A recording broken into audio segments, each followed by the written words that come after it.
Welcome back, guys. Today we are joined by Adam, who is the CEO of Meritec. So welcome, Adam. Maybe you can start by telling us just a little bit about Meritec and like who you guys serve. Thanks, Jordan. Thanks for the invite and glad to be here. But yeah, Meritec were founded in 1996 as an MSP and systems integrator, predominantly for the last nearly 30 years in the UK public sector, serving local councils, to government organisations, the social housing sector, until around 2023, when we started to expand our reach into private sector, a couple of niches in there around manufacturing, also working with some charitable organisations as well. Okay, very cool. And what sorts of things do you guys do for these organizations? Like what solutions do you provide to them? So it's a wide range of solutions, but they're all typically around digital transformation and workflow automation. So we have our own proprietary low-code configuration platform. So we look to, if we're working with a partner where they don't have the resource in-house to build their own digital workflows, we can put our solution analysts in to go and understand how we might be able to fix some of their problems, automate some processes for them, and that'll typically involve a number of system integrations as well to create efficiencies within the business. Or if we're working with some of the larger organisations, particularly councils and social housing landlords, we will train some of their in-house officers to build their own digital low-code workflows. Okay, nice. And is there any AI involved in Meritec? Yeah, so I mean, we've been using AI internally at Meritec for a number of years for top efficiency boosts and stuff, but we've been, over the last 12 months, infusing is the word we use, infusing AI into our solutions. So what we find is that over time, because the platform it's a very sticky platform, users that get on the platform tend to stay and add more and more digital workflows as they go. Therefore, you end up with a lot of data. So a couple of the things we're solutions we're offering on the platform that are AI related are around summarization, quick access to data, where you might have a log of interactions with a tenant or a customer that spans 10 years, and you don't want your customer service advisor to have to scroll through all of that. We can get nice quick summaries. Sentiment analysis and scoring, that's a popular one where we can score the sentiment of inbound contacts into the contact centre.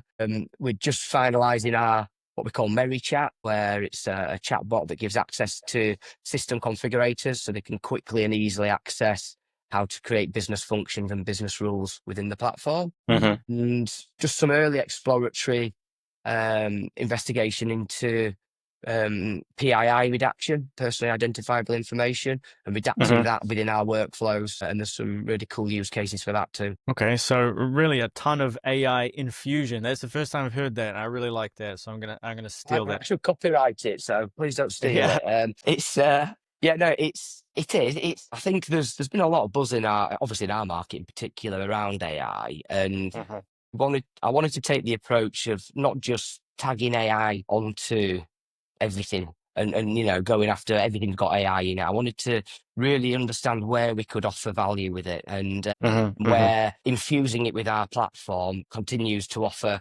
efficiency, which is what we're all about. It's about making life easier and more efficient and increasing customer experiences through delivery of efficiency. And increased productivity. So you'll notice that all those examples, Jordan, were really based on that, rather than, for example, automated decision making and letting AI work to look at data sets from, let's say, a social housing landlord. I was speaking to them recently, and they were adamant that they don't see a point in time where they'd ever want AI to make a decision on whether a tenant could have access to services or not. They'd always want a human to do that. So we're focusing our solutions much more on the efficiency and productivity gains that can be garnered from AI deployment. Okay, very cool.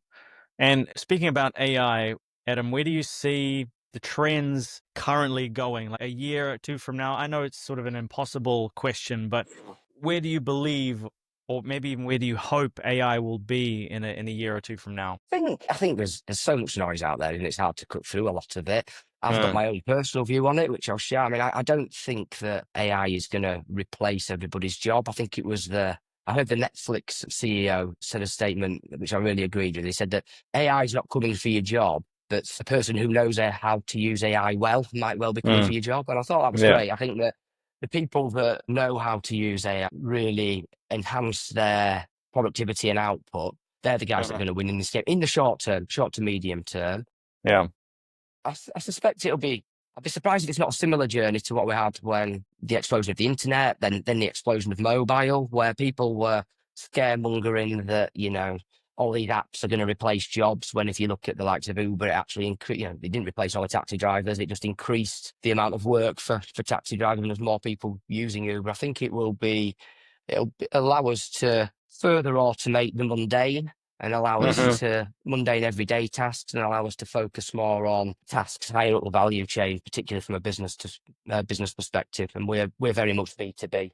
Yeah. Yeah. No, I completely agree. I think everybody was really scared in the beginning, and now they've sort of adopted it. And then I think if you speak to most people, you realize that they don't actually use a ton of AI. Like maybe me and you are in the echo chamber so much that we forget. But if you ask Joe Blogs on the street, oftentimes he's like, "Oh yeah, ChatGPT, I've used it once or twice," but so we're still I think a that's way it. And I off. think there was quite a lot of noise that we were hearing in the market where it was people that didn't understand AI. And that's not a criticism. It's just that they'd heard the buzz around it and they didn't understand it, but they wanted to be able to, tell the mate down the pub, oh yeah, we're using AI in my organization. Yeah.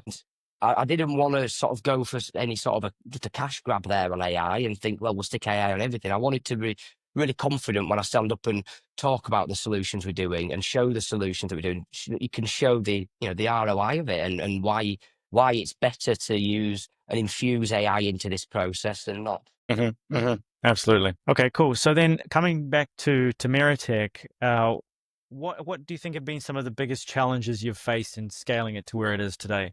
I think it's been keeping up with technology and knowing Hmm. when to adopt a new technology. So I mean, started life in 1996, and at the Yeah. time as an MSP and systems integrator, we were working with mainframes. So we were, hosting mainframes and maintaining mainframes and writing software and integrations for mainframe technology.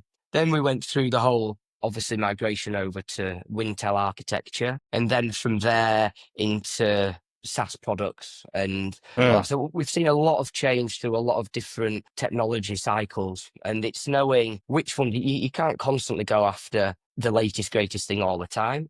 Which is why we took a slightly more reserved approach with AI. Just didn't jump on the bandwagon immediately and just start throwing it at everything that we do. We wanted to really try and find a pathway through where we'd be confident that we're adding it to add value to the solutions. And that's one of the biggest challenges in tech is that it's moved so quick. It's knowing Yeah. when should you be moving to a technology and adopting it and when you should maybe let it just become a little bit more mature. Hmm. Okay. Yeah. And so then maybe if you could go back, are there any things that you might change now that you have the gift of hindsight? Yeah, I mean, I think sort of personally, from a personal perspective, I love to learn. I always learn each and every day. I think we were in danger in the past of thinking that technology is the answer to everything. And Mm. we are very much a people first technology business. We hugely value our employees and our customers, and we like to get in front of our customers, work closely with them, understand their pain points, and we think that kind of sets it apart a bit. We're not we're not a faceless corporation where you download Right. the solution off the shelf. We're not a COTS provider. It's custom solutions to meet often complex but custom requirements. Uh-huh. So I think that we've learned over time that you need a really strong team under you. And I think that's something that we've now got. And I'm really proud of the team. And it was something that will continue going forward. Okay, perfect. And then, so I guess speaking of going forwards, do you have any big initiatives for 2025 or any big lofty goals that you can share? Yeah, I mean, the big initiative that we're continuing into 2025 and onwards is to really push on our marketing and our outreach, which I think I mentioned to you just before we started the call, Jordan. It's something that we've not paid quite as much attention to in the past. We've been very busy delivering solutions to customers, making sure that they're really happy with them and never really shouting from the treetops about what we've done. So I've got a big initiative over one side to really get hold of the marketing side of it and make sure that more people are aware of the good Mm. work that we can do. Obviously, there's a strong AI theme. We need to be continually enhancing our products with AI and assessing it going forwards. And there's a couple of new marketplaces, particularly around fraud and compliance, that we're looking to push into and take our Okay, automation solutions into those areas. very nice. And then how are you guys currently approaching marketing or client acquisition? Like how do your clients know that you exist? So in the past, when we've been in the public sector, a lot of it had been through responding to tenders. We had Mm, a piece of software in education from 2012 to 2018, which was very successful, and that grew very organically through word of mouth. Through its spreading, and it spread from sort of a single school to about 12,000 schools. So uh-huh. that all grew very organically. But the times are different, and particularly some of the sectors that we're looking to work with now outside the public sector. We're having to have a much more of a digital focus on it. Currently, we've got an outbound team where Uh-huh. we're doing a combination of, all the good stuff on LinkedIn, some cold emails, a lot of networking, in-person networking, because we like to build that relationship Yeah. alongside now partnering with a marketing agency and some SEO specialists and PPC specialists to drive some inbound leads as well. Okay. Nice. So you're the full gambit. It sounds like you're really hitting it hard this year. We are. It's a big focus for this year. Yeah, it's the growth is there to be had, and we need to make sure we make the most of it. So yeah, it's a big year for us. Perfect. Perfect. Okay. So then, Adam, a question I really like to ask people is, because I'm always surprised by the responses I get, right? Is, let's say that you had a magic wand that you could wave over one big problem, or finances were not a constraint, right? And you could solve a big problem just like that. What would that big problem be right now? It would be messaging, Jordan. Mm. So, and I'll tell you for why, because our solutions are built on this, as I mentioned, on this low code configuration platform, which out of the box effectively does very little. It needs to be configured, and it's configured custom to each organization and each organization's specific requirements and workflows that are required. It takes, therefore, showing demos of it is not always the easiest, but also just Hmm. giving a 20-second elevator pitch of what we do is not always that easy either. We're Right. getting better. We're getting closer to the messaging that we want and fine tuning it for different niches and different markets. But it's a headache we've had for, I was going to say a number of months, probably a number of years, if I'm honest. And Uh-huh. whilst we've made a lot of good progress on it, there's still some work to be done. So Okay. if you do find that magic wand, if you could let me have it, I'd really appreciate it. Absolutely. Well, maybe we can have a chat after this podcast. Cool. So then, in your 20 years now, am I right? In almost 20 years with Meritec. Yeah, I've been here 22 years nearly now. Yeah. Okay. So in your 22 years, what have been some of the most surprising things that you've learned whilst being a part of this incredible company? About the company or about myself? Well, why not both?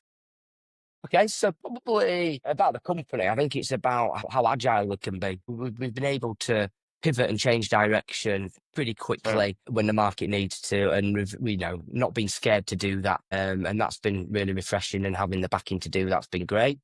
uh-huh. I think probably about myself, what I've learned on the journey through sort of joining right at the bottom and working my way up is that I'm more resilient than I ever thought I would be. I've got a lot of resilience, and you get knocked down, but you've got to dust yourself off and get back up again. Hmm. Yeah, absolutely. I think anybody that's had any sort of success, they find that you have to be incredibly resilient, otherwise you're not going to go anywhere, right? So yeah, really good insight. And then finally, Adam, like if people are listening and they want to check you out, or they want to check out Meritec, like where can they go, or maybe can they connect with you? LinkedIn's the best place. Adam Wilkinson at Meritec on LinkedIn. Drop me a DM. Be delighted to have a virtual coffee, or if you're anywhere near the Yorkshire area or anywhere in the UK, I'd be happy to come and meet you. Perfect.